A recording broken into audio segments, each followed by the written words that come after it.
వక్రతుండ మహాకాయ సూర్యకోటి సమప్రభ నిర్విఘ్నం కురు మే దేవా సర్వకార్యేషు సర్వదా.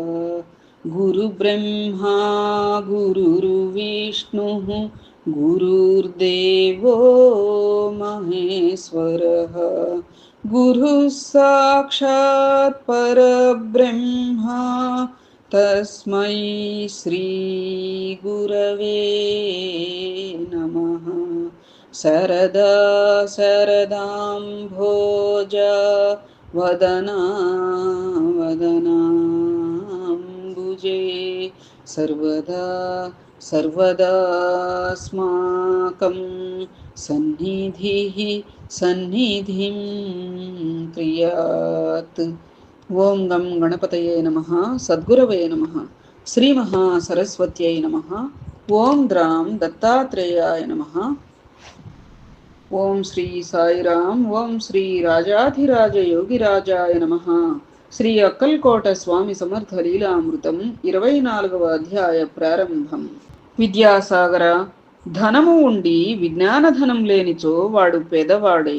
ధనము లేకపోయినా విజ్ఞానధనం ఉన్నచో వాడు ధనవంతుడే. రాజులైనా రారాజులైనా యోగీశ్వర చక్రవర్తులకు దాసులే. ఈ అధ్యాయంలో శ్రీ స్వామి సమర్థులు మనకు యోగీశ్వర చక్రవర్తులై దర్శనమును ఇస్తారు. జాగ్రత్తగా శ్రద్ధగా గ్రహించు అని చెప్పబోనినాడు. గ్వాలియర్ రాజా జియాజీరావు షిండే గొప్ప దైవ భక్తుడు, అహంకారము లేని రాజు. ఆయనకు సంతానం కలగలేదు. అయినా అతనికి ఆ చింత ఏహీ ఉండేది కాదు. రాజునకు రాజ్యంలోని పండితులు జ్యోతిష్యులు తీర్థయాత్రల వల్ల ఫలం ఉండునని సలహా ఇచ్చిరి.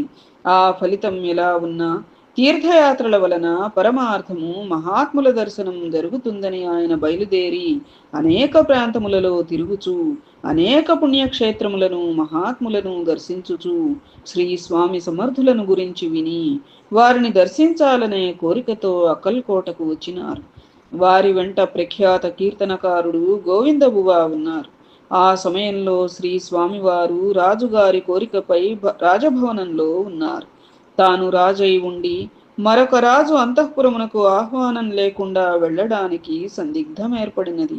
ఏమి చేయాలని యోచించుచుండగానే వారి రాక భక్తి శ్రద్ధలు తెలుసుకున్న శ్రీ స్వామి సమర్థులు రాజభవనాన్ని వదిలి కాలినడకనే ఊరి నుండి బయటకు వెళ్ళి ఒక చెట్టు క్రింద ఆసీనులైనారు.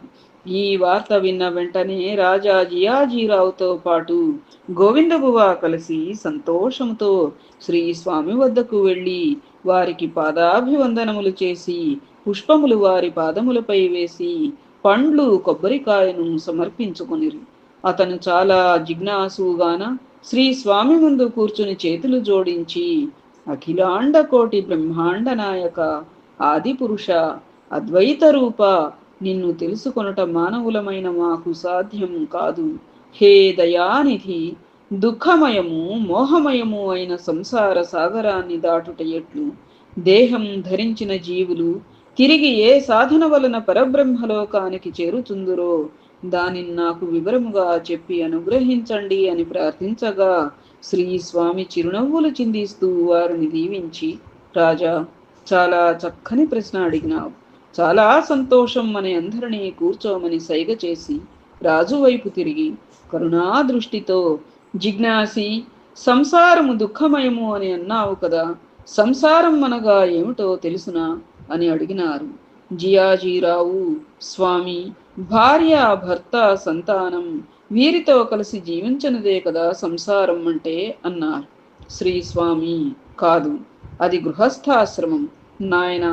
ఆశ్రమములు 4: బ్రహ్మచర్యం, గృహస్థ, వానప్రస్థ, సన్యాసం.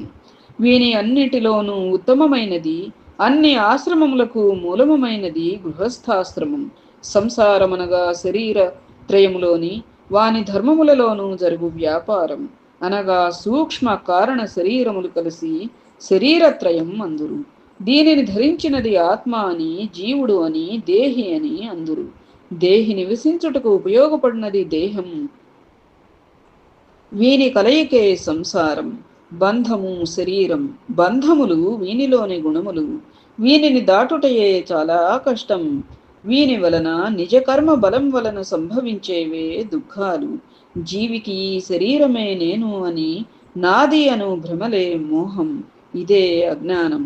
నేను మానవుడను, ఉన్నతుడను, హీనుడను, రాజును, సేవకుడను అను భావములే అజ్ఞాన మూలములు. వీని వలన ఏర్పడి విచారం అంతా మోహం. దుఃఖమోహాలే ద్వంద్వాలు. సుఖ సుఖ దుఃఖ శీతోష్ణాల వంటివి కూడా ద్వంద్వాలు, అనగా జంటలు. ఇవి నివారింపబడితే కలిగేదే జ్ఞానం.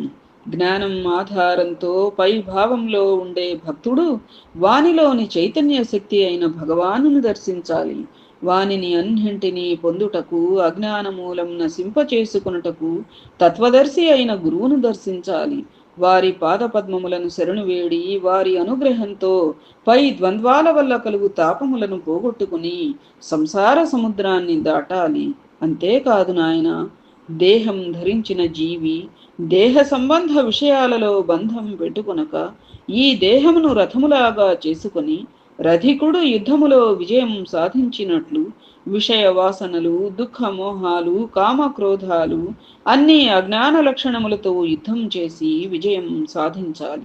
అయితే దేహం అనే రథమును తోలే రథసారథిగా ఉత్తమమైన గురువు ఉండాలి. అతను తన శిష్యుడైన రథికునికి సరి అయిన మార్గ ప్రబోధం, విద్యాబోధనం చేసి విజయం చేకూర్చుతాడు. ఉత్తమమైన గురు శిష్యులు కృష్ణార్జునులు. అందుకే జీవుడైన అర్జునునికి సాక్షాత్తు పరబ్రహ్మయే గురువై విజయం చేకూర్చినారు. అందువలన ఉత్తమమైన గురువును ఆశ్రయించడం ద్వారా శిష్యుడు తన గమ్యమైన మోక్షం పరబ్రహ్మలోకాలను చేరుతాడు అని పూర్తిగా విశదపరిచిరి. అందులకు జియాజీరావు ఆనందముతో శ్రీ స్వామిని పూజించి అక్కడ అత్యంత వైభవముగా అన్న సమారాధన గావించినాడు. శ్రీ గోవిందబువా నాసిక్కర్ మధురాతి మధురముగా కీర్తనలు పాడి అక్కడ శ్రీ స్వామి సన్నిధిలో అందరినీ ఉరూతలూగించిరి. అది ముగియగానే శ్రీ స్వామి ఒక భక్తుని చేత రొట్టెలు, బేసిన్ లడ్లు తెప్పించి అందరికీ ప్రసాదంగా పంచిరి. మరియు శ్రీ స్వామి అతని మనస్సులోని కోరికను, వారి రాచరికమును వారసులు లేకుండాటను గ్రహించి ఆయన అనుగ్రహించి వారికి సంతానం కలగాలని దీవించినారు. ఆ తరువాత వారికి మగ సంతానం కలిగినది. రాజా జియాజీరావు షిండే ఎల్లకాలము శ్రీ స్వామి భక్తులై వారిని సేవించినారు. ఒకసారి శ్రీ స్వామి సమర్థ షోలాపురం రోడ్డులో కుంబారి అనే గ్రామంలో ఉండగా రాజా మాలోజీరావు భోన్స్లే అతని స్నేహితుడు సాంగ్లీ సంస్థాన రాజా తాత్యాసాహెబ్ పట్వర్ధన్ను వెంటబెట్టుకుని శ్రీ స్వామి దర్శనమునకు వచ్చినారు. రాజా మాలోజీరావు పల్లకీ దిగి నడుచుకుంటూ వెళ్ళి శ్రీ స్వామివారి పాదములకు నమస్కరించి నిలబడినారు. సమయమునకు 1 మాసం ముందుగా రాజా మాలోజీరావు సంస్థానం మక్కల్కోటను బ్రిటిష్ సైన్యాలు అధీనం చేసుకొని ఉన్నారు. ఆయన షోలాపురంలో కాపురం ఉండిరి. సాంగ్లీ సంస్థానమును బ్రిటిష్ వారు ఆధీనం చేసుకోలేదు. ఆ రాజు సంస్థానాధిపతిగానే ఉండెను. ఆ గర్వముతో నేను రాజును, పల్లకీ దిగి నడిచిపోవడం ఏమిటి అని పల్లకీలోనే శ్రీ స్వామి దగ్గరగా పోయి పల్లకిలోనే కూర్చొని వారిని చూచెను. శ్రీ స్వామి వారిని చూచి, ఏమిరా, నన్ను గుర్తించలేదా నీవు? నీవెవరికంటే పెద్దవాడివి, ఎవరికి రాజువి? నీ పూర్వజన్మ మర్చిపోయినావా అనిరి. అంతటా ఆ రాజు మందహాసము చేసి పల్లకీ దిగి తన దగ్గర ఉన్న మిఠాయి, పాలకోవా బిళ్లలతో విలువైన 2 బంగారు వజ్రపు ఉంగరములను ఉంచి శ్రీ స్వామి పాదముల దగ్గర పెట్టి నమస్కరించినాడు. శ్రీ స్వామి ఆ విషయం గ్రహించి, నీకు అవి రత్నాలైతే కావచ్చు, నాకవి రాళ్లతో సమానం, తీసేయి అక్కడి నుండి అని గద్దించినారు. అతను ఆశ్చర్యముతోనూ భక్తితోనూ శ్రీ స్వామి ముందు నిలిచి వాటిని తీసుకొనినాడు. ఆ తరువాత శ్రీ స్వామి వానిని ఆశీర్వదించినారు. రాజా మాలోజీరావును చూచి, ఏహీ దిగులు పడవద్దు, అన్నీ అవే సర్దుకుంటాయి, నిశ్చలంగా ఉండు అని దీవించినారు. తరువాత కొలది రోజులలోనే రాజా మాలోజీరావునకు బ్రిటిష్ సైనిక ప్రభుత్వం అక్కల్కోట సంస్థానమును తిరిగి ఇచ్చివేసిరి.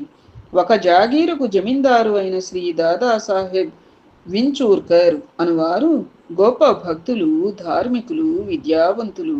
వారికి బ్రిటిష్ ప్రభుత్వం తరఫున అక్కల్కోటలో ఉన్నతమైన రాజోద్యోగిగా పదవి లభించింది. అతను అక్కల్కోటకు వచ్చిన సమయంలో శ్రీ స్వామిని గురించి తెలిసింది. వారి లీలలను గురించి కూడా తెలిసింది.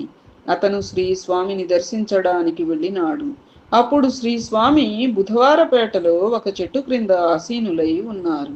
అతను వారిని చూడగానే శ్రీ స్వామి చిరునవ్వు నవ్వి పలకరించిరి. అతనికి శ్రీ స్వామిని చూచినంతనే అమితమైన ఆనందం కలిగినది. శ్రీ స్వామిలో వారికి దివ్యమైన రూపములు కనిపించినవి. ఇతనికి మనోవృత్తులన్నీ శాంతి నొందినవి. మౌనంగా వెళ్ళి శ్రీ స్వామి పాదములకు నమస్కరించి పాదముల దగ్గర కూర్చుని వారి పాదములను ఒత్తసాగెను. శ్రీ స్వామి తన హస్తం వాని శిరమును ఉంచి దీవించిరి. ఆనాటి నుండి శ్రీ స్వామిని ప్రతిదినం దర్శించుచుండెడివారు. అతను శ్రీ స్వామికి అమితమైన భక్తుడైనాడు. అంతేకాదు, శ్రీ స్వామిని తన గృహమునకు అప్పుడప్పుడు తీసుకుని వెళ్ళేవాడు. ఆ సమయంలో అతనే స్వయంగా శ్రీ స్వామికి స్నానం చేయించి అలంకరించి తన స్వహస్తాలతో వారికి భోజనం తినిపించువాడు. ఒకసారి శ్రీ స్వామి వారి ఇంటికి వెళుతూ చోళప్ప పెద్ద కుమారుడు కృష్ణప్పను తీసుకుని వెళ్ళినాడు. కృష్ణప్పకు ఉపనయనం అయినది. మంత్రాలు, పంచ సూక్తములను, రుద్ర నమక చమకములను నేర్చుకుని ఉన్నాడు. అతను అప్పుడప్పుడు శ్రీ స్వామి సేవలో ఉండేవాడు. శ్రీ స్వామి వారు ఎక్కడికైనా వెళ్ళినప్పుడు వారి అనుమతితో స్వామి వెంట వెళ్ళేవాడు. వీరు ఇరువురు చించూర్కర్ ఇంటికి వెళ్ళినప్పుడు దాదాసాహెబ్ చించూర్కర్ ఇంటిలోనే ఉన్నారు. శ్రీ స్వామిని అర్ఘ్యపాద్యములతో పూజించినారు. వారు అందరూ కూర్చున్న తరువాత శ్రీ స్వామి అక్కడ ఉన్న కాగితముల నుండి ఒక కాగితం తీసి కృష్ణప్పకు ఇచ్చి చదవమనినారు. కృష్ణప్ప చదవబోగా అది ఏమి విచిత్రమో చదవలేకపోయాడు. ఎంత శ్రమపడినా ఫలితం కనపడలేదు. అతను ఆశ్చర్యపోయాడు. అయితే వించోర్కర్ వీడు ఇంత పెద్దవాడు, బ్రాహ్మణుడు, వీనికి చదువురాదా అని కోపంతో, నీకు ఇంత వయస్సు వచ్చినా చదువురాదా, నేర్చుకోలేదా, నీకు సిగ్గులేదా అని అడిగి కోపగించినాడు. అక్కడి నుండి ఇంటికి వెళ్ళిన తరువాత కృష్ణప్ప అమితంగా బాధపడినాడు. ఆ సమయంలో తనకి ఏమైంది, ఎందుకు చదవలేకపోయినాను అని దుఃఖించినాడు. మరుసటి రోజున వించూర్కర్ శ్రీ స్వామి దర్శనమునకు వచ్చినప్పుడు శ్రీ స్వామి వద్ద కూర్చుని కృష్ణప్ప పంచసూక్తములను పారాయణం చేయుచుండెను. వాని స్వరము, వానిలోని స్వచ్ఛత చూచి వించూర్కర్కు ఆశ్చర్యం వేసింది. అతను విచారించగా కృష్ణప్ప మంచి విద్యావంతుడని, పరమ భక్తుడని తెలిసింది. తాను తొందరపడి వానిని కోపగించినందుకు, పరమ భక్తుడైన కృష్ణప్పను తిట్టినందుకు గాను చాలా బాధపడినాడు. ఇదంతా శ్రీ స్వామి లీలయే అనుకుని స్వామిని మనస్సులో క్షమించమని ప్రార్థించినాడు. కొలది కాలమునకు వించూర్కర్కు అతని తొడపైన చర్మ వ్యాధి శ్వేతకుష్టు వ్యాపించసాగింది. అతను భయపడి శ్రీ స్వామికి తెలిపినాడు. శ్రీ స్వామి, నీ చేతికున్న వజ్రపు ఉంగరమును తీసివ్వమన్నారు. పరమ భక్తుడైన చించూర్కర్ వెంటనే దాన్ని తీసి శ్రీ స్వామి పాదముల వద్ద ఉంచినాడు. శ్రీ స్వామి దానిని తీసి చోళప్పకు ఇచ్చినారు. వించూర్కర్ వ్యాధి ఆశ్చర్యకరముగా 3 రోజులలో తగ్గిపోయినది. చాలా కాలము గడిచాక ఒక రోజున శ్రీ స్వామి చించూర్కర్ గృహమునకు పోయి, మూటాముల్లే సర్దుకుని ప్రయాణానికి సిద్ధంగా ఉండు, ఇక్కడ ఉండతగవు నీవు అన్నారు. వించూర్కరు, నేనెక్కడికి వెళ్ళేది స్వామి, మీ పాదములను వదిలి అన్నారు. ఇది జరిగిన కొద్ది రోజులకు అక్కల్కోట రాజా మాలోజీరావునకు వీరికి అభిప్రాయ భేదాలు వచ్చి ఉద్యోగానికి రాజీనామా ఇచ్చి తన స్వంత జాగీరైన వించూర్నకు శ్రీ స్వామి అనుమతితో వెళ్ళినాడు. అక్కడ ప్రజల మన్నన అందుకుంటూ జీవించడమే కాక ఆధ్యాత్మిక సాధనలో కూడా శ్రీ స్వామి అనుగ్రహంతో ఉన్నత స్థాయికి చేరగలిగినాడు. శ్రీ స్వామి ఇచ్చిన ఉంగరం అమ్మి చోళప్ప ఆ వచ్చిన ధనంతో శ్రీ స్వామి అనుగ్రహంతో కృష్ణప్ప వివాహం, తన గృహమును పునర్నిర్మాణం చేసినాడు. శ్రీ స్వామి సమర్థుల అనుగ్రహం పొందిన వారిలో బాబాసాహెబ్ ఘోర్పడే కూడా ఉన్నారు. వీరు ఐరోపా సంస్థానంలో చిన్న ఈనాముదారుగా ఉన్నారు. వీరికి బ్రిటిష్ ప్రభుత్వం వారిచే మహారాష్ట్రలో కొల్హాపురం సమీపాన గల దత్తవాడ్, దానవాడ్, సప్తసాగర గ్రామములు, అహ్మద్నగర్ జిల్లాలో హింగిణి అనే గ్రామం ఈనాముగా లభించింది. ఇతని పూర్తి పేరు రామచంద్ర వెంకటరావు ఘోర్పడే. అందరూ బాపు సాహెబ్ అని పిలిచేవారు. ఇతని భార్య పేరు గంగాబాయి. వీరికి సంతానం లేక విచారగ్రస్తులై ఉండేవారు. శ్రీ స్వామి సమర్థులను గురించి తెలుసుకుని వారిని శరణు వేడితే ఫలితం కనిపించగలదని విశ్వసించి తన వద్ద పనిచేస్తున్న వేణిమాధవ వైద్య అనే లేఖకుని తన తరఫున శ్రీ స్వామికి తన కోరికను నివేదించి ప్రార్థించమని పంపినారు. అతను అక్కల్కోట చేరి శ్రీ స్వామిని దర్శించి భక్తిగా సేవించి తాను వచ్చిన పని నివేదించినాడు. శ్రీ స్వామి ప్రసన్నులై సంతానము కావలసిన దంపతులను నిత్యము హరివంశం చదివించుకొని వినమను అని చెప్పినారు. వారు శ్రీ స్వామి ఆజ్ఞను శిరసావహించినారు. శ్రీ స్వామి అనుగ్రహంతో వారు అనతి కాలంలోనే పుత్ర సంతానాన్ని పొంది మిక్కిలి సంతోషించినారు. అతను స్వయముగా వచ్చి శ్రీ స్వామిని సేవించకుండా ఇతరుల ద్వారా తన కోరికను శ్రీ స్వామికి నివేదించినా ఆయన ఆశీస్సులు పొందినాడు. వారికి శ్రీ స్వామి మీద గల విశ్వాసమునకు అది ఫలితం. ఇతను తన కుమారునికి బాబాసాహెబ్ అని పేరు పెట్టినాడు. వారు శ్రీ స్వామిని మానసికంగా నిత్యం పూజించుకునేవారు. అలాగే ఇండోర్ రాజైన తుకోజీ హోల్కర్ అని అతని కుమారుడు యువరాజు బాలాసాహెబ్ నంద హోల్కర్ వచ్చు వేళకు శ్రీ స్వామివారు అక్కల్కోటలోనే కరుణాకర్ అనే భక్తుని ఇంటి ఆవరణలో ఒక మర్రి చెట్టు క్రింద కూర్చుని ఉన్నారు. ఆ రాజు అతని కుమారుడు శ్రీ స్వామిని చేరి వారికి పాదాభివందనములు చేసిరి.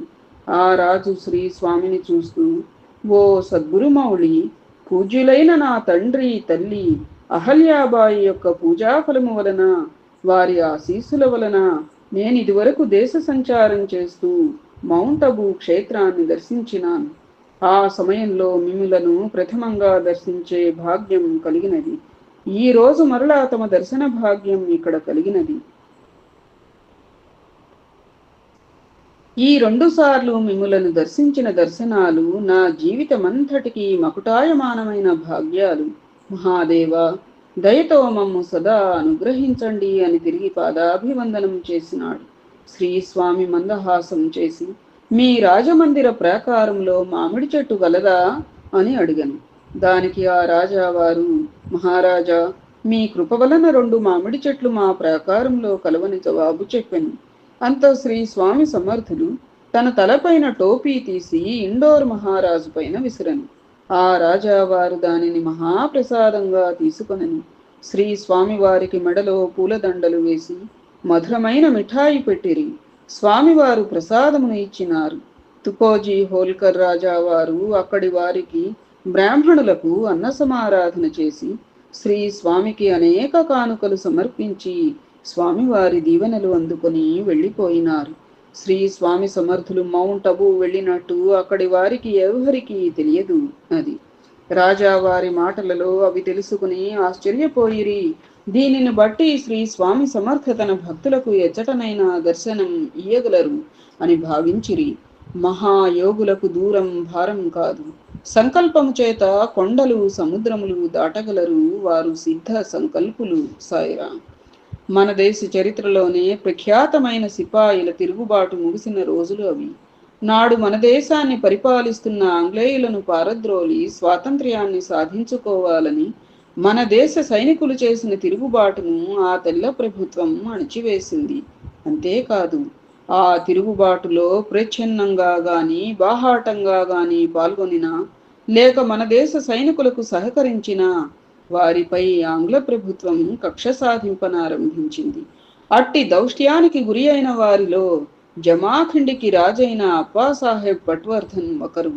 అతనిని రాజ్యభ్రష్టుని చేసి ఆ రాష్ట్రాన్ని ఆంగ్ల సామ్రాజ్యంలో విలీనం చేసుకొనడమే గాక అతనిని వెంగుర్లా అనే చోట ఖైదీగా ఉంచారు. అతనికి ఆప్తుడైన హిరాలీకర్ ప్రభుత్వోద్యోగి సమర్థుల భక్తుడు. అతను వెంటనే శ్రీ స్వామి సన్నిధి చేరి వెనుకటి తన యజమాని అయిన అప్పాసాహెబ్ను చెరసాల నుండి విడిపించి తిరిగి అతనికి రాజ్యం ప్రసాదించమని ప్రార్థించినాడు. శ్రీ స్వామి తదేకంగా జమాఖండి దిక్కుగా చూచి ఆ దిక్కు నుండి ఎవరినో పిలుస్తున్నట్లు భంగిమ చేసి ముమ్మారు నీవు బయటకురా అని హుంకరించారు. చిత్రం, మరుసటి రోజే ఆంగ్లేయులు అప్పాసాహెబ్ను చెరసాల నుండి విడిపించి తిరిగి అతను జమాఖండి సింహాసనంపై అధిష్ఠింపచేసిరి. విద్యాసాగర, రాజులు, రాజాధిరాజులు యోగిరాజును సేవించి పొందిన ఫలితములను విన్నావు గదా. రాబోవు అధ్యాయములో మరికొందరి రాజుల గురించి చెబుతాను. ఇప్పుడు శ్రీ స్వామి ప్రబోధములు ఎలా ఉంటాయో తెలుసుకుందాం. ఇది విద్యాసాగర శ్రీ నిత్యానంద యోగి సంవాద రూపమున శ్రీ దత్తాత్రేయ సంప్రదాయ శిష్య పరంపరలోని శ్రీ శ్రీ శ్రీ స్వామి విఠలానంద సరస్వతి మహారాజ్ శ్రీ విఠల్ బాబాజీ విరచిత శ్రీ అక్కల్కోట స్వామి సమర్థ లీలామృతం 24వ అధ్యాయం సంపూర్ణం. ఏతత్ఫలం సర్వం సద్గురు చరణారవిందార్పణమస్తు. సద్గురవే నమః. శ్రీమాత్రే నమః. ఓం ద్రాం దత్తాత్రేయాయ నమః. ఓం స్వామి సమర్థాయ నమః. శుభం భవతు.